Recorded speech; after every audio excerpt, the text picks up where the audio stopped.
Hello बच्चों, now we are again here for physics class. Okay, so let's start. आज हम अपना एक ऐसा टॉपिक पढ़ते हैं जिसको मैं पक्का कह सकता हूँ कि ज़्यादातर बच्चे उस टॉपिक के बारे में नॉलेज नहीं रख पाते. बातें ऊपर ऊपर तो कर लेते हैं लेकिन उनको बेसिक बातें नहीं पता होती, जो आज हम टॉपिक पढ़ेंगे. आज हम किस चीज़ की बात करने वाले हैं? देखो, मैंने आपको फिजिक्स के थ्रस्ट एरियाज पढ़ाए थे. कौन कौन से थे? यूनिफिकेशन, रिडक्शनिज्म बताए थे मैंने आपको.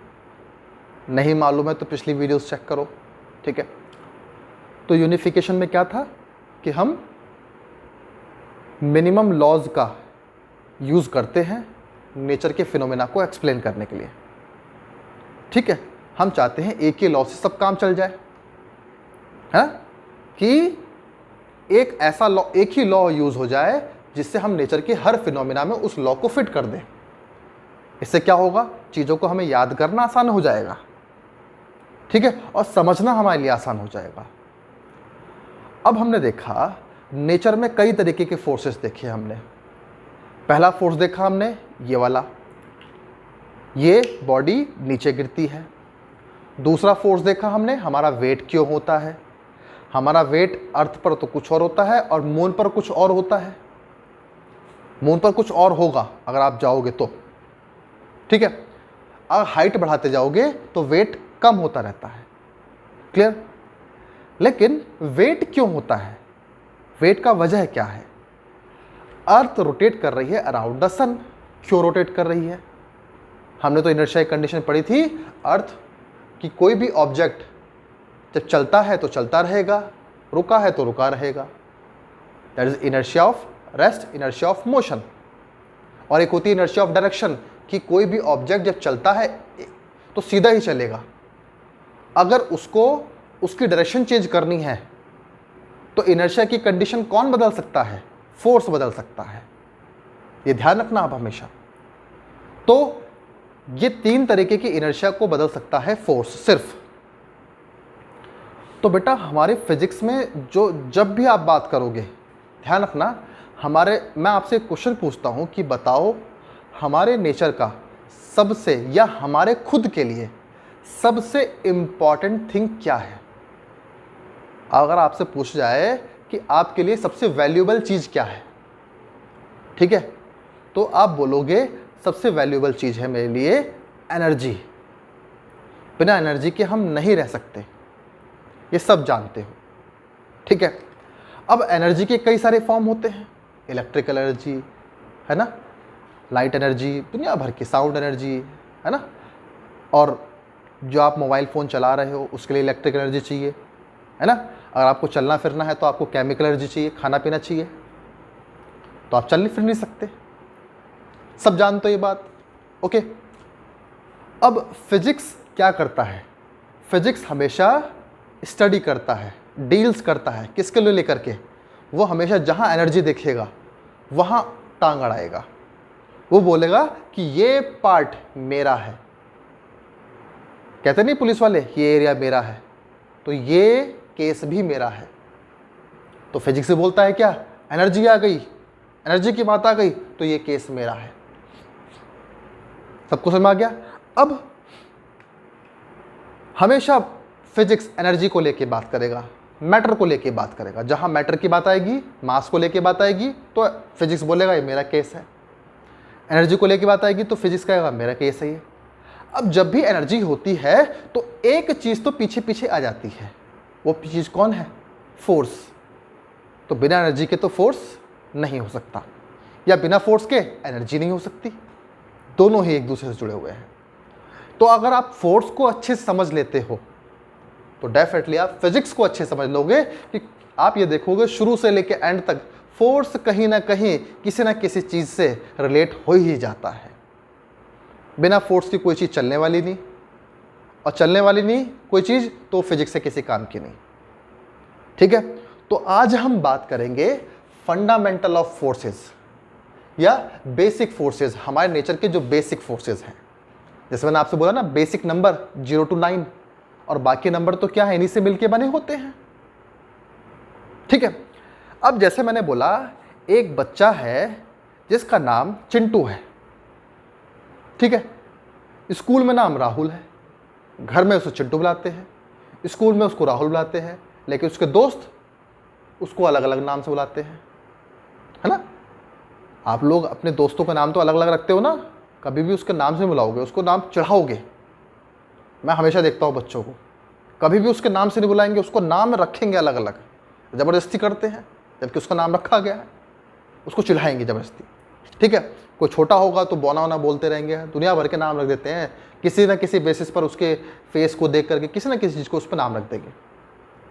अब उस बच्चे को जिसका नाम रखा गया वो क्या है, उसको वही नाम बोल बोल के सब लोगों ने, तो जब भी बाद में जैसे एक बच्चे का नाम रख दिया लंबू, तो जब भी दिखेगा लंबू तो क्या बोलेगा, वो देखेगा भाई हाँ किसने बुलाया, ये छोटू, सब उसे छोटू बोलने लगेंगे, जबकि नाम तो उसका दिया हुआ है।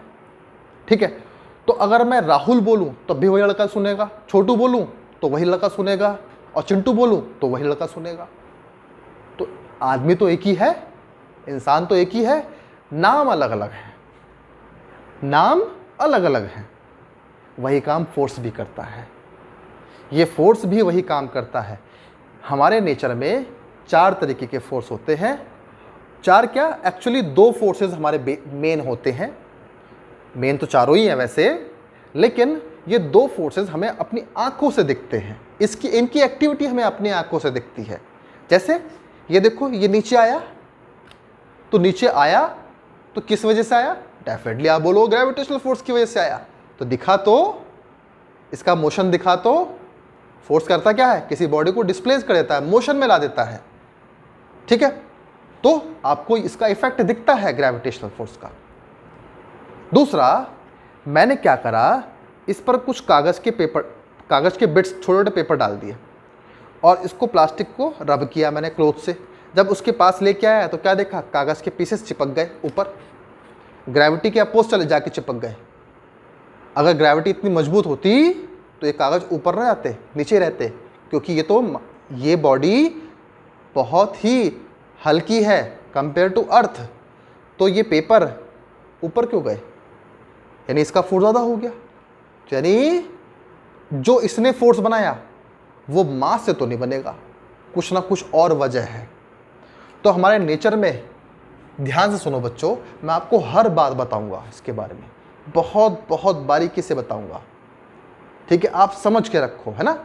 हम फिजिकल वर्ल्ड पढ़ रहे हैं, फिजिकल वर्ल्ड में पहले फंडामेंटल फोर्सेस के बारे में बात करेंगे। तो पहला हमारा है, first is the gravitational force. Gravitational force, और दूसरा है इलेक्ट्रोमैग्नेटिक फोर्स। ठीक है ना। अच्छा, एक बात यह है, इन दोनों के इफेक्ट को हम अपने आंखों से देख सकते हैं। ठीक, तो आप प्रीवियस वीडियो को चेक करो, जिन चीज़ों को अपनी आंखों के सामने हम देख सकते हैं तो उनको हम बोलते हैं मैक्रोस्कोपिक। तो ये दोनों फोर्सेस कैसे हो गए बेटा, बताओ, ये दोनों फोर्सेस कैसे हो गए, मैक्रोस्कोपिक। तो both are macroscopic forces. Clear, macroscopic. ठीक, क्या इतनी बात सबको समझ में आ गई, क्योंकि इनके इफेक्ट को आप अपनी आंखों से देख सकते हो, इनके फोर्सेस को आप अपनी आंखों से देख सकते हो। मैग्नेटिक फील्ड के मैग्नेट वाले फोर्सेस आप अपनी आंखों से देख सकते हो, इलेक्ट्रिक चार्ज के फोर्सेस को आप अपनी आंखों से देख सकते हो, ग्रेविटेशनल फोर्स को अपनी आंखों से देख सकते हो। That's why they are called macroscopic. लेकिन कुछ फोर्सेस हैं जो हमारे नेचर के ही हैं, बेसिक हैं, उनको कोई, उनकी जगह कोई नहीं ले सकता। मैं अभी आपको बताता हूं जगह लेना, जैसे आपको एग्जांपल दिया था मैं चिंटू वाला, है ना, कि एक ही आदमी तीनों नाम की जगह लेता है। ठीक है, जैसे अब ये देखो फोर्स, यह है एक स्ट्रॉन्ग न्यूक्लियर फोर्स, क्योंकि इसको भी सोचा गया, इसको भी सोचा गया। इसके बारे में जब मॉडर्न फिजिक्स आई, है ना, तो मॉडर्न फिजिक्स में इसके बारे में सोचा गया है, स्ट्रॉन्ग न्यूक्लियर फोर्स के बारे में। और एक फोर्थ होता है weak nuclear force. Weak nuclear force, तो एक हो गया स्ट्रॉन्ग न्यूक्लियर फोर्स, एक हो गया वीक न्यूक्लियर फोर्स। आपको समझ में आ गया नहीं आ गया? ठीक है, तो ये 4 तरीके के हमारे फोर्स होते हैं नेचर में, और ये दोनों फोर्सेस को हम अपनी आंखों से नहीं देख सकते क्योंकि ये न्यूक्लियस के अंदर होते हैं और न्यूट्रॉन प्रोटॉन, प्रोटॉन प्रोटॉन, है ना, इनके बीच में काम करते हैं ये फोर्स। और हम न्यूट्रॉन प्रोटॉन को थोड़ी देख सकते हैं, एटम को थोड़ी देख सकते हैं हम लोग। तो इनके अंदर, क्योंकि एक एटम का वजूद है, न्यूक्लियस नहीं टूटता, न्यूक्लियस अपनी जगह जमा रहता है, उसको हम तोड़ना चाहते हैं। We want to break nucleus but we are not able to break it. Why? Because there is a strong nuclear force acting between 2 particles. Particles कौन से? न्यूक्लियस में जो रहने वाले पार्टिकल हैं, जो न्यूक्लियस में रहते हैं उनको हम बोलते हैं न्यूक्लियंस। जो इंडिया में रहते हैं उसको हम बोलते हैं इंडियंस, जो अमेरिका में रहते हैं उनको अमेरिकन। वैसे ही न्यूक्लियस में रहने वाले न्यूक्लियंस होते हैं। कौन कौन से न्यूक्लियंस होते हैं? Neutron and proton. पता लग गया? अब न्यूट्रॉन और प्रोटॉन इतने ऐसे डिस्टेंस पे आ जाते हैं, उन पर स्ट्रॉन्ग न्यूक्लियर फोर्स काम करना स्टार्ट हो जाता है। अगर हम 2 पार्टिकल्स जैसे न्यूट्रॉन और प्रोटॉन को, उनको हम ऐसे डिस्टेंस पर ला के रख दें तो उन पर कौन सा फोर्स काम करना स्टार्ट हो जाएगा? Strong nuclear force. ठीक है, और नाम से पता लग रहा है ये बहुत ही स्ट्रॉन्ग होता है, हमारे नेचर का सबसे स्ट्रॉन्ग फोर्स होता है स्ट्रॉन्ग न्यूक्लियर फोर्स। ठीक है, और इन दोनों फोर्सेस को हम अपनी आंखों से देख नहीं सकते क्योंकि हम प्रोटॉन न्यूट्रॉन को ही नहीं देख सकते अपनी आंखों से। That's why they are called microscopic forces. Microscopic. ठीक है, तो ये मैक्रोस्कोपिक हो गए, वो माइक्रोस्कोपिक हो गए। ठीक है, अब इन दोनों को छोड़ो, अभी हमारे सबसे मेन फोर्सेस ये दोनों होते हैं जो कि हमें अपनी आंखों से दिखते हैं, तो इसलिए हमारे लिए मेन है। वो तो है अभी हमारे, क्योंकि एटम का वजूद ही इनकी वजह से है। ठीक है, तो उनको तो हम पढ़ेंगे, पहले हम इनको देख लेते हैं, क्योंकि 11th में तो आपको ये फोर्स परेशान करेगा और 12th में आपको ये फोर्स परेशान करेगा, तो दोनों परेशान करेंगे नहीं करेंगे। और 12th के बाद एंड में आपकी मॉडर्न फिजिक्स आएगी तो आपको ये दोनों फोर्सेस परेशान करेंगे।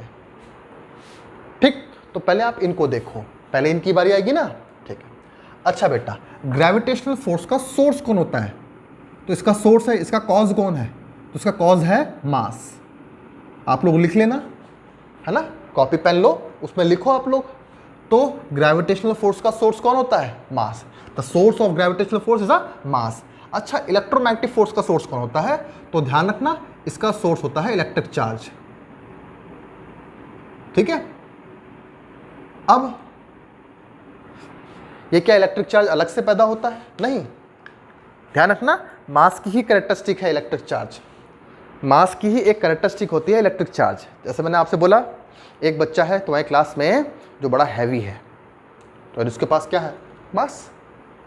ठीक है, लेकिन वो बहुत होशियार है पढ़ाई में, तो वो क्या है? उसकी कैरेक्टरिस्टिक, उसका गुण है वो। तो मास भी तो कैरेक्टरिस्टिक है, और मास के पास एक कैरेक्टरिस्टिक और है, वो क्या है? इलेक्ट्रिक चार्ज की। तो इलेक्ट्रिक चार्ज एक्चुअली रहता कहाँ पर है? मास पर ही रहता है। जैसे पढ़ाई वाला गुण मास पर है। और लेकिन देखो, सही बात है कि वो बच्चा हैवी तो है, पढ़ाई भी अच्छा करता है, और वो एक अच्छा चेस भी खेलता है, तो चेस का भी बेस्ट प्लेयर है वो। तो वो अच्छा प्लेयर होना वो उसकी कैरेक्टरिस्टिक है। तो कैरेक्टरिस्टिक कहाँ है? क्या उससे उसकी कैरेक्टरिस्टिक अलग कर सकते हो? क्या आप उससे उसका गुण छीन सकते हो? नहीं छीन सकते हम उससे। उसका होशियार होना उससे हम नहीं छीन सकते। ठीक है, तो मास पर ही रहता है इलेक्ट्रिक चार्ज, यह आप ध्यान रखना हमेशा। ऐसा दुनिया में कोई मास है ही नहीं जिस पर चार्ज नहीं रहता। हाँ, नेट चार्ज 0 हो सकता है, लेकिन चार्ज होता है, पॉजिटिव भी होता है और नेगेटिव भी होता है, लेकिन टोटल चार्ज 0 हो सकता है। लेकिन ऐसा हम नहीं बोल सकते कि मास है तो चार्ज नहीं है, दोनों साथ में ही रहेंगे, पक्का मान लो। लेकिन इन दोनों चार्जेस, इन दोनों प्रॉपर्टी की वजह से, इन दोनों कैरेक्टरिस्टिक की वजह से फोर्स अलग अलग मिलते हैं। सिर्फ मास की वजह से ग्रेविटेशनल फोर्स मिलता है और इलेक्ट्रिक चार्ज की वजह से इलेक्ट्रोमैग्नेटिक फोर्स मिलता है। लेकिन अब ज़रा इलेक्ट्रोमैग्नेटिक फोर्स ध्यान सुनो, ये इलेक्ट्रोमैग्नेटिक फोर्स दो फोर्सेस से खुद अपने आप में मिलकर बना है। ध्यान सुनो सब बच्चे, इलेक्ट्रोमैग्नेटिक फोर्स एक तो बना है, इसको आप लोग नोट करना बेटा, ऐसे समझ नहीं आएगा आप लोगों को ये, है ना। तो इलेक्ट्रोमैग्नेटिक फोर्स बना हुआ है, पहला फोर्स है इलेक्ट्रोस्टैटिक फोर्स, ये आप लोग 12th में पढ़ोगे। इलेक्ट्रोस्टैटिक फोर्स, इलेक्ट्रोस्टैटिक फोर्स, ठीक है। इलेक्ट्रोस्टैटिक फोर्स क्या होता है? जब कोई चार्ज स्टैटिक रहता है और फोर्स लगाता है, मतलब खड़े होकर के, चार्ज मूव नहीं कर रहा है, खड़ा चार्ज है और क्या कर रहा है, वो फोर्स लगा रहा है। किसका? अट्रैक्शन का फोर्स लगा रहा है या रिपल्शन का फोर्स लगा रहा है? किसी दूसरे चार्ज पर। तो खड़े होकर के जो चार्ज फोर्स लगाएगा वो फोर्स कौन सा होगा? इलेक्ट्रोस्टैटिक फोर्स होगा, ठीक है। अब यही चार्ज को मैं मोशन कराना स्टार्ट कर दूं तो ये फोर्स, अब बहता हुआ चार्ज, मोशन करता हुआ चार्ज, किसी वायर में करंट फ्लो हो रही है तो अपने आसपास वो एक इफेक्ट बनाता है, उस इफेक्ट को हम बोलते हैं मैग्नेटिक इफेक्ट, ठीक है। आप लोगों ने 10th में पढ़ा होगा ऑर्स्टेड एक्सपेरिमेंट, ठीक है। तो किसी करंट कैरिंग वायर के आसपास अगर आप कंपास नीडल रखोगे तो उससे क्या होगा? कंपास नीडल डिफ्लेक्शन दिखाती है। आप लोगों ने पढ़ा नहीं पढ़ा ऑर्स्टेड एक्सपेरिमेंट? तो भाई करंट कैरिंग वायर के आसपास क्या था ऐसा कि जिससे कंपास नीडल ने डिफ्लेक्शन दिखाया?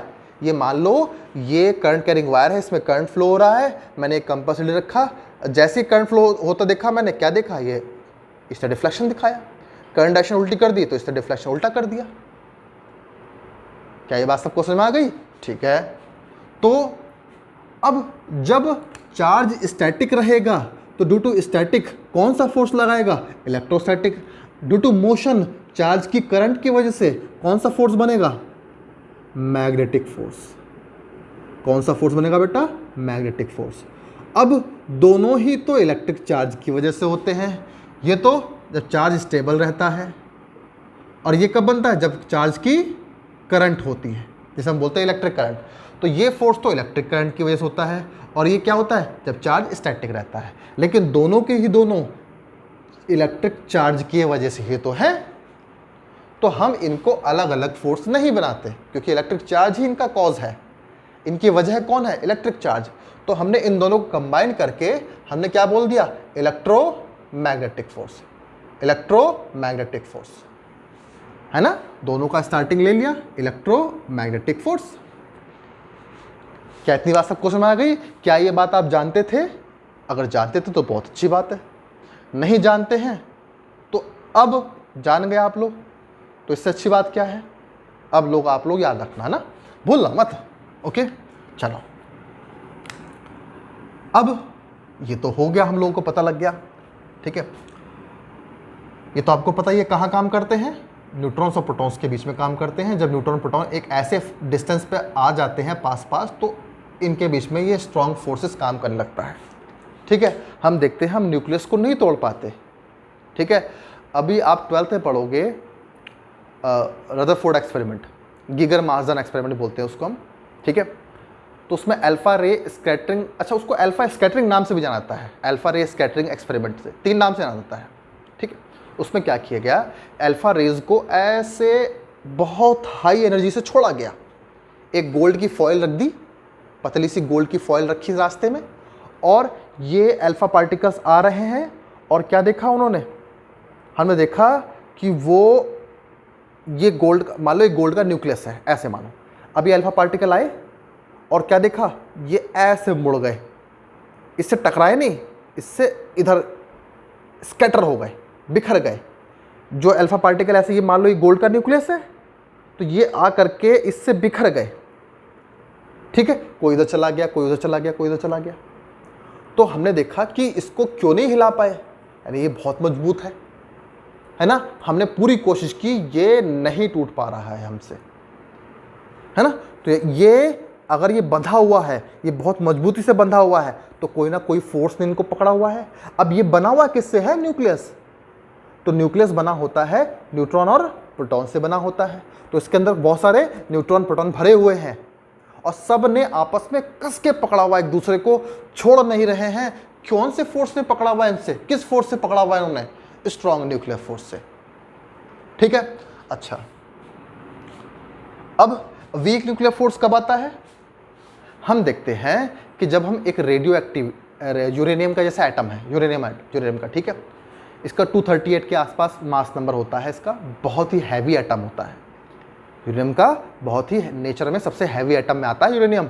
ठीक है, अब क्या होता है कि जो चीज़ जितनी भारी हो जाती है तो उसको हिलने में बड़ी दिक्कत होती है, और जो चीज़ हमारे एटम्स देखा नेचर में कि जो जितना एटम जितना भारी हो जाता है तो अब उसका न्यूक्लियस तोड़ना आसान पड़ जाता है। ये ध्यान रखना। हमने क्या देखा, हमने तोड़ा भी नहीं, हमने क्या करा, हमने यूरेनियम को ऐसे खुला रख दिया तो क्या देखा, उसका एटम टूटने लगा खुद ही, और टूट के उससे एक बड़ा एटम टूट के दो नए एटम बन गया। ठीक है, और जब एक एटम टूट के, एक एटम टूटा, एक एटम का न्यूक्लियस टूटा, तो टूटने के बाद उससे कुछ पार्टिकल्स बाहर निकले। तो हमने बोला ये पार्टिकल कैसे निकल गए बाहर, स्ट्रॉन्ग न्यूक्लियर फोर्स था तो पार्टिकल अलग कैसे हो गए, है ना। हमने देखा कि ये एक पार्टिकल था, बड़ा न्यूक्लियस था, यूरेनियम का न्यूक्लियस मानो। अब क्या हुआ, ये दो पार्ट में टूट गया। ठीक है, ऐसे दो हिस्सों में टूट गया, दो अलग अलग एटम में। ठीक है, मान लो ये यूरेनियम का था, ये बेरियम और क्रिप्टॉन में टूट गया, बेरियम और क्रिप्टॉन में। तो क्या देखा, इससे कुछ न्यूट्रॉन के पार्टिकल भी निकले, कुछ न्यूट्रॉन के पार्टिकल भी निकले। अब ये न्यूट्रॉन के पार्टिकल क्यों अलग हो गए, है ना, जबकि स्ट्रॉन्ग न्यूक्लियर फोर्स था। तो हमने बोला, फिर वहाँ पर हमने क्या सोचा कि वहाँ पर एक तरीके का फोर्स और होता है, वो है वीक न्यूक्लियर फोर्स। तो न्यूक्लियस के अंदर ही दो तरीके के फोर्स काम करते हैं, स्ट्रॉन्ग और वीक। तो वीक न्यूक्लियर फोर्स की वजह से ये पार्टिकल छिटक गए, बाहर निकल गए। ठीक है, तो यहाँ पर थोड़ा सा काम आता है स्ट्रॉन्ग न्यूक्लियर फोर्स और वीक न्यूक्लियर फोर्स का। बाकी अभी हमारे पास इसके बारे में ज़्यादा नॉलेज नहीं है, साइंस के पास इन फोर्सेस के बारे में ज़्यादा नॉलेज नहीं है। उन्होंने सिर्फ सोचा है ये चीज़ें, क्योंकि माइक्रोस्कोपिक माते हैं, इनको तो हम देख ही नहीं सकते, सिर्फ बाहर से एक्सपेरिमेंट कर करके हम देख सकते हैं, क्योंकि नेचर ने अपने राज छुपाए हुए हैं। नेचर अपने राज एकदम नहीं खोलती, अपने राज को छुपा के रखती है नेचर। वो कभी भी किसी के सामने एकदम से रख देगी, हमें बहुत मेहनत करनी पड़ती है, तब जाके हमें राज पता लगता है। ऐसा हो जाए पता लग जाएगा। ठीक है, और अभी तो हम 5% नहीं जानते नेचर का। अगर जिस दिन नेचर के बारे में हम 100% जान गए तो हम तो भगवान हो गए, किसी को बूढ़ा नहीं होने देंगे हम तो। ठीक है, तो इसलिए नेचर ने हमसे तो बहुत सारे अपने सीक्रेट्स छुपा के रखे हुए हैं। ठीक है, अब अगली बात, ये जो ग्रेविटेशनल फोर्स होता है ये बड़ी दूर तक काम करता है ना, सन से अर्थ तक, दूर दूर तक वहाँ जा रहा है, स्टार्स तक पे भी ग्रेविटेशनल फोर्स काम करता है। तो सन और अर्थ ही देख लो ना, कितने दूर दूर हैं। अर्थ से मून भी कितने लाखों किलोमीटर है, तो देखो कितनी दूर तक काम कर रहा है। तो ये लॉन्ग रेंज फोर्स काम करता है।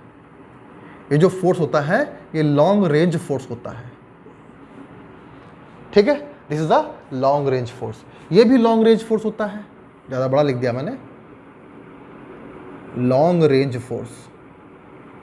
ठीक है, ये भी लॉन्ग रेंज होता है। इसका काम कहाँ होता है, तो आप देखते हो ना मोबाइल फ़ोन से, मोबाइल फ़ोन में इलेक्ट्रोमैग्नेटिक वेव बनती है, और वेव बनाने के लिए हमें फोर्स चाहिए होता है। ठीक है, वो फोर्स कौन देगा, आपको इलेक्ट्रोमैग्नेटिक फोर्स देगा। तो आप फ़ोन से बात करते हो तो यहाँ चार्ज ऑसिलेट करते हैं। अब इसको ऑसिलेट कराने के लिए देखो, इसको मुझे ऑसिलेट कराना पड़ रहा है तो फोर्स लगाना पड़ रहा है, नहीं पड़ रहा। तो चार्ज को भी ऑसिलेट कराने के लिए, अब चार्ज की बात आती है तो इलेक्ट्रोमैग्नेटिक फोर्स आता है, तो उसको इलेक्ट्रोमैग्नेटिक फोर्स ऑसिलेट कराता है। ठीक है, अब ये ऑसिलेशन से जो वेव बनती है, ये वेव बहुत दूर तक ट्रैवल कर सकती है। हमने देखा, चार्ज को ऑसिलेट कराया और ये वेव बहुत दूर तक ट्रैवल कर सकती है। चंद्रयान 2 वहाँ कहाँ किस ऑर्बिट में था, ठीक है, जिसका रोबो है वो तभी उतरा नहीं, चलो ठीक है उतर गया, या वो वहाँ पड़ा हुआ है सरफेस पर, चलो उसके बारे में हम ज़्यादा नहीं बात करते। लेकिन एक सैटेलाइट हमारी क्या कर रही है, रोटेट कर रही है अराउंड द मून। मून के ऑर्बिट पर क्या कर रही है हमारी एक सैटेलाइट, रोटेट कर रही है। मून के सरफेस से क्या कर रही है, वो नॉलेज इकट्ठी कर रही है ना, डेटा इकट्ठा कर रही है।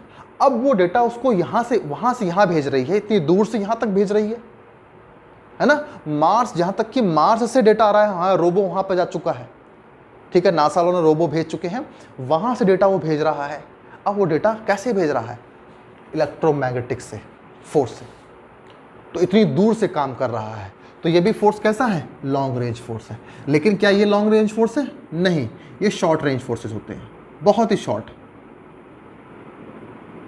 वेरी शॉर्ट रेंजेस होते हैं, है ना, दोनों के दोनों। ठीक है, ये भी वेरी शॉर्ट, वो भी वेरी शॉर्ट में होता है। ठीक है, अच्छा, बहुत ही कम डिस्टेंस होता है इनके बीच में, तब ये जाके काम करते हैं। बहुत ही लो डिस्टेंस पे काम करते हैं फोर्सेस। अगर डिस्टेंस बढ़ेगा तो तब भी दिक्कत है, डिस्टेंस घटेगा तब भी दिक्कत है इन्हें। ठीक है, अब इन दोनों की बात करते हैं हम लोग। पहले ये 2 पॉइंट बताए। अच्छा, दोनों के दोनों इनवर्स स्क्वायर लॉ को फॉलो करते हैं। मतलब अगर ये मास है, ये मास है, इसका मास m1 है, इसका मास m2 है, आप लोगों ने 9th में पढ़ा हुआ है। इन दोनों मास की बीच में दूरी r है, तो जो इनके बीच में जो फोर्स होगा ना, वो प्रोपोर्शनल होगा 1/r² के। अगर r को 2 गुना कर दोगे, 2 टाइम्स कर दोगे, तो फोर्स 4 टाइम्स कम हो जाएगा। r को 3 टाइम्स कर दोगे तो फोर्स 9 टाइम्स कम हो जाएगा। तो फोर्स क्या है? डिस्टेंस के स्क्वायर के इन्वर्सली प्रोपोर्शनल होता है। और यही काम यहाँ पे भी होता है। अगर मान लो मास पर ही चार्ज, देखो मास चार्ज तो हमेशा मास पर ही रहता है। ठीक है, तो मान लो इस पर चार्ज Q1 है, इस पर चार्ज Q2 है। ठीक है, तो ये भी उसी रूल पे फॉलो करता है कि अगर इलेक्ट्रोमैग्नेटिक फोर्स 2 चार्जेस की है ना, इसको ये बनेगा इलेक्ट्रोस्टैटिक की वजह से। देखो इलेक्ट्रोमैग्नेटिक दो फोर्सेस से मिलकर बना है इलेक्ट्रोमैग्नेटिक, एक इलेक्ट्रोस्टैटिक, एक मैग्नेटिक। ठीक है, जो इलेक्ट्रोस्टैटिक फोर्स है, जब चार्ज स्टैटिक रहता है तो इलेक्ट्रोस्टैटिक फोर्स काम करता है, जब चार्ज मोशन करता है तो मैग्नेटिक फोर्स काम करता है। लेकिन ये भी इनवर्स स्क्वायर लॉ को फॉलो करता है। तो बोथ कौन? ये दोनों both follow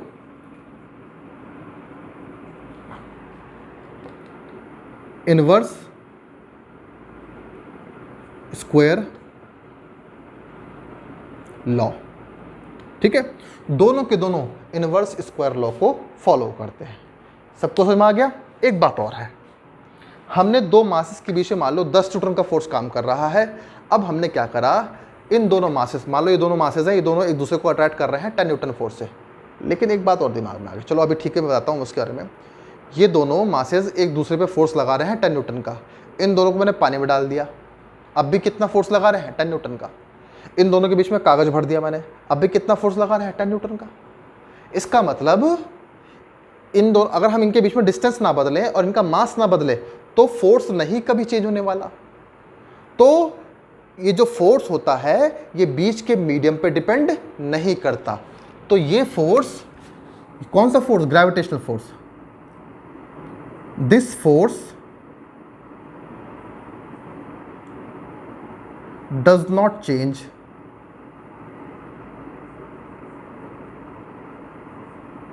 by changing medium.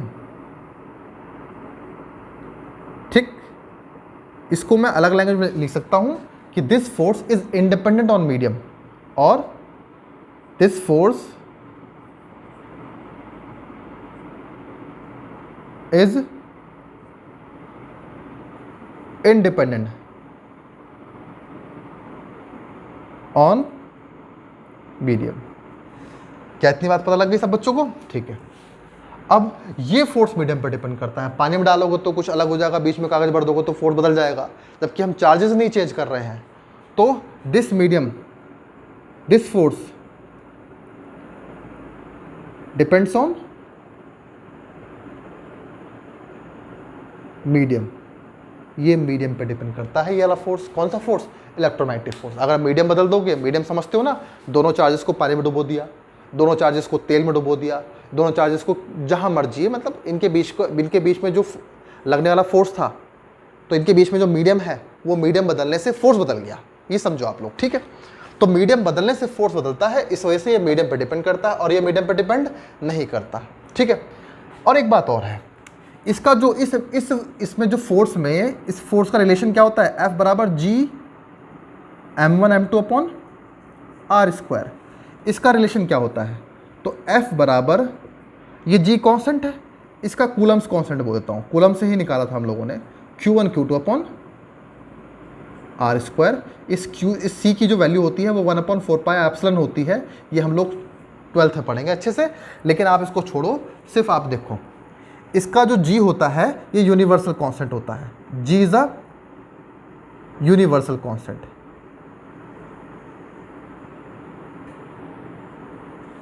ठीक, बट सी इज नॉट। और ये जो ना ये डिपेंड करता है मीडियम पे।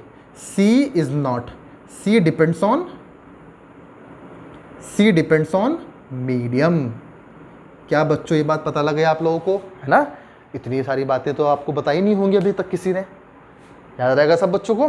ठीक है, इस बातों को आप लोग याद रखना, ठीक है। अच्छा, तो आप लोगों को ये सब नॉलेज मिल रही है, ठीक है, और मेहनत कर रहे हैं हम लोग, है ना? आप लोगों को ये नॉलेज हम दे रहे हैं, ठीक। तो इसको आप लोग लिखा करो, कॉपी में नोट किया करो आप लोग। टाइम वेस्ट करना नहीं है हम लोगों को, है ना? ठीक है, समय बार बार नहीं आता हमारे पास। ये जो समय निकल जाता है कभी वापस नहीं आता। टाइम हमेशा पॉजिटिव में ही रहता है, टाइम कभी नेगेटिव नहीं होता, ठीक है। आज आपकी एज है 13, 14, 15, जो भी एज आपकी, तो वो कभी 15 से 14 नहीं होगी, 15 से 16 ही होगी। तो जब समय निकल जाता है तो फिर पछताना होता है ना? तो पछताना क्या, जब चिड़िया चुग गई खेत, अब पछताना क्या, है ना? तो ऐसा काम मत करो, बिल्कुल भी पछताने वाला काम बिल्कुल मत करो। अभी से लग जाओ काम पर, मेहनत करो, ठीक है। और जो लोग सोचते हैं कि यार अभी मौसम बड़ा गर्म चल रहा है, ये सब बेकार चल रहा है, ठीक है, तो देखो, या तो समय तो देखो, मौसम गर्म चले या मौसम ठंडा चले, क्या ये तो नहीं होगा कि टाइम स्लो चल जाएगा। टाइम तो उतनी स्पीड से चलेगा अब भी, घड़ी की स्पीड तो वही है अब भी, है ना? कि भाई जो सेकंड वाली सुई है 1 मिनट में 1 चक्कर लगाएगी, है ना? मिनट वाली 1 घंटे में 1 चक्कर लगाएगी। हमने देखा ना तो गर्मी से फ़र्क पड़ता है टाइम पर, ना सर्दियों से फ़र्क पड़ता है। तो जब टाइम पे फ़र्क नहीं पड़ता तो आप पे भी फ़र्क नहीं पड़ना चाहिए। मजबूत करो अपने आप को, लगो, मेहनत करो। मेहनत करोगे तो डेफिनेटली आप अपने डेस्टिनेशन पे पहुंचोगे। ऐसे नहीं होगा, है ना? फालतू मजाक करके अगर मैं वीडियोस में आपको ऐसे फालतू मजाक करूं, उससे कोई फ़ायदा नहीं है, ठीक है। सिर्फ पॉइंट टू पॉइंट बात करते हैं, थोड़ा सा मोटिवेशन भी देना चाहिए हम लोग आप लोगों को, कि जिससे आप लोग आगे अपनी पढ़ाई पर फोकस करो। ये तो हमें करना है, ठीक है। क्या ये बात पता लग गई आप लोगों को? ठीक है। अच्छा, तो ये मीडियम पर डिपेंड करता है, तो मतलब ये सी क्या है, यूनिवर्सल कांस्टेंट नहीं है, ठीक है। तो चलो, अब ये बात हम लोगों को पता लग गई। अच्छा, एक बात और है, ये जो फोर्स होता है ना, ग्रेविटेशनल फोर्स, ये हमेशा ऑलवेज अट्रैक्टिव इन नेचर।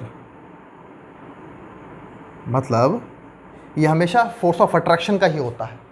मतलब दो मासेस के बीच में, ये दो मास है, ये मास इसको इस तरफ खींचेगा, ये मास इसको इस तरफ खींचेगा, मतलब ये इसको इस तरफ खींचेगा, ये इसको इस तरफ खींचेगा। तो क्या लगाएगा, हमेशा ये अट्रैक्शन का ही फोर्स होगा। Gravitational force is always attraction in nature, ठीक है। या फोर्स, ग्रेविटेशनल फोर्स अट्रैक्शन का होता है हमेशा, दो मासेस के बीच में अट्रैक्शन का फोर्स काम करता है। और ये क्या कर सकता है, it may be repulsive, it may be attractive, पहले अट्रैक्शन लिखते हैं, और रिपल्सिव, ठीक है। तो ये अट्रैक्शन का भी हो सकता है और रिपल्शन का भी फोर्स हो सकता है। क्लियर? दो चार्जेस के बीच में रिपल्शन का भी हो सकता है फोर्सेस, अट्रैक्शन का भी हो सकता है। तो किस में हो सकता है, इलेक्ट्रोमैग्नेटिक में, ठीक है। नॉर्थ रिपेल करते हैं, साउथ रिपेल करते हैं, बट नॉर्थ साउथ अट्रैक्ट करते हैं। पॉजिटिव रिपेल करते हैं, नेगेटिव रिपेल करते हैं, but positive negative attract each other. तो ये अट्रैक्शन का भी हो सकता है और रिपल्शन का भी फोर्स हो सकता है, लेकिन gravitational force always attractive in nature. Okay, ये आप लोग ध्यान रखना, है ना। वही काम यहाँ पे भी होता है। स्ट्रॉन्ग न्यूक्लियर फोर्स अट्रैक्शन का भी हो सकता है, रिपल्शन का भी हो सकता है। जैसे मान लो ये दो फोर्सेज हैं, इनको अगर दबाओगे और पासेस में, ये दो पार्टिकल हैं एकदम ऐसे नज़दीक आ गए बिल्कुल, अब इनके बीच में स्ट्रॉन्ग न्यूक्लियर फोर्स काम करना स्टार्ट हो गया। अब इनको पास मिलाओगे और दबाओगे तो ये फोर्स बढ़ जाएगा, इनको दूर लेके जाओगे तो ये फोर्स तभी क्या करेगा, तभी बढ़ेगा। लेकिन एक लिमिट से ज़्यादा दूर लेके जाओगे तो ये फोर्स घटना स्टार्ट हो जाएगा और ये ख़त्म हो जाएगा एकदम से। ठीक है, तो ये एक लिमिट से ज़्यादा डिस्टेंस कम भी नहीं करने देगा। मतलब ये फोर्स आर के प्रोपोर्शनल भी होता है और आर के इनवर्सली प्रोपोर्शनल भी होता है। मतलब अगर इनके बीच के डिस्टेंस आर है तो ये चाहेगा कि आर से वैल्यू कम भी ना हो और आर से वैल्यू ज़्यादा भी ना हो। अगर आर से वैल्यू कम होगी, आर की वैल्यू कम होगी तो फोर्स प्रोपोर्शनल हो जाएगा आर के। ठीक है, आर की वैल्यू ज़्यादा होगी तो फोर्स इनवर्सली प्रोपोर्शनल हो जाएगा आर के। मतलब फोर्स वहाँ घटने लगेगा। ठीक है, अगर दूर दूर करोगे तो फोर्स घटने लगेगा यहाँ पे। ठीक है, ये थोड़ा ध्यान रखना आप लोग। ठीक, और एक बात और है, यहाँ पर जो फोर्स होता है ना, अगर दूर करोगे तो ये r⁶ के प्रोपोर्शनल होता है, इनवर्सली प्रोपोर्शनल। बहुत तेज़ी से कम होता है ये फोर्स अगर दूर करोगे तो। पास करोगे तो बहुत तेज़ी से बढ़ेगा। ठीक है, लेकिन क्या करेगा ये, रिपल करेगा। अगर पास पास पे लाओगे तो रिपेल करेगा बहुत तेज़ी से। आई बात सबको समझ में? ठीक है, अब आपको ये पता लग गया है ना। तो ये इतनी बातें हैं हमारे फोर्स के बारे में, नेचर में, जिन इन फोर्सेस को आपको पता लगना पड़ेगा। इनके बारे में हमारे पास अभी इतनी मैटर नहीं इकट्ठा हुआ है। लेकिन ये जो वीक न्यूक्लियर फोर्स है, इसका एग्जांपल आपको दे सकता हूँ, न्यूक्लियर फिजन। न्यूक्लियर फिजन में आप जो होता है वो वीक न्यूक्लियर फोर्स की वजह से होता है। ठीक है, वीक न्यूक्लियर जब फिजन होता है, टूटते हैं एटम, आपको बताया था यूरेनियम वाला, तो जब एटम टूटते हैं तो उससे कुछ और पार्टिकल बाहर निकलते हैं, तो वो वीक न्यूक्लियर फोर्स की वजह से होते हैं। अगर कोई एटम जो न्यूक्लियस आपस में कस के पकड़ते हैं एक दूसरे को, हम उनको अलग नहीं कर पाते because of strong nuclear force, बहुत ही स्ट्रॉन्ग होता है। अच्छा, एक बात और है, हमारे नेचर का सबसे वीक फोर्स कौन होता है? तो gravitational force is the weakest force. ठीक है, वीकेस्ट फोर्स, क्लियर? तो ये नेचर का सबसे कमजोर फोर्स होता है, सबसे वीक फोर्स होता है, ये वीकेस्ट फोर्स होता है। ठीक, और सबसे स्ट्रॉन्ग फोर्स कौन होता है? Strong nuclear force. हमारे नेचर का सबसे स्ट्रॉन्गेस्ट फोर्स होता है ये।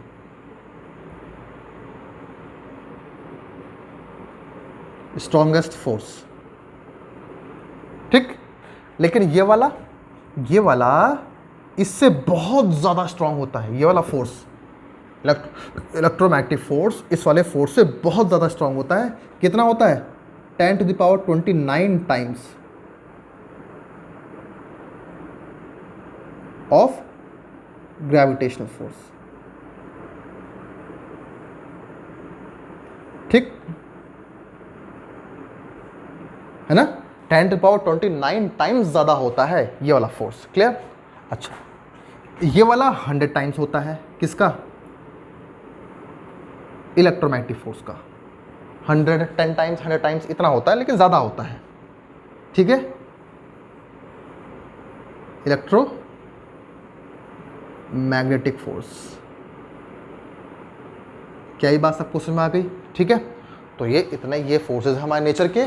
और एक बात ध्यान रखना, इन दोनों को अलग कर दो अभी, क्योंकि माइक्रोस्कोपिक फोर्सेस सिर्फ न्यूक्लियस के अंदर ही रहते हैं और ये किसी दूसरे फोर्स की जगह नहीं लेते। इनको हटाओ अभी। अब बाकी नेचर में आपको जो फोर्स दिखते हैं, जो फोर्स नहीं दिखते हैं तो उसकी हम बातें अभी नहीं करते, लेकिन जो फोर्स आपको दिखते हैं तो उन फोर्स में, वो फोर्स कौन से होंगे? इन्हीं दोनों में से होंगे। जैसे फ्रिक्शनल फोर्स, क्या फ्रिक्शनल फोर्स एक बेसिक फोर्स हुआ? नहीं। उसके पीछे कौन सा फोर्स है? इलेक्ट्रिकल फोर्स, यानी इलेक्ट्रोमैग्नेटिक फोर्स का ही एक पार्ट है फ्रिक्शनल फोर्स। क्लियर?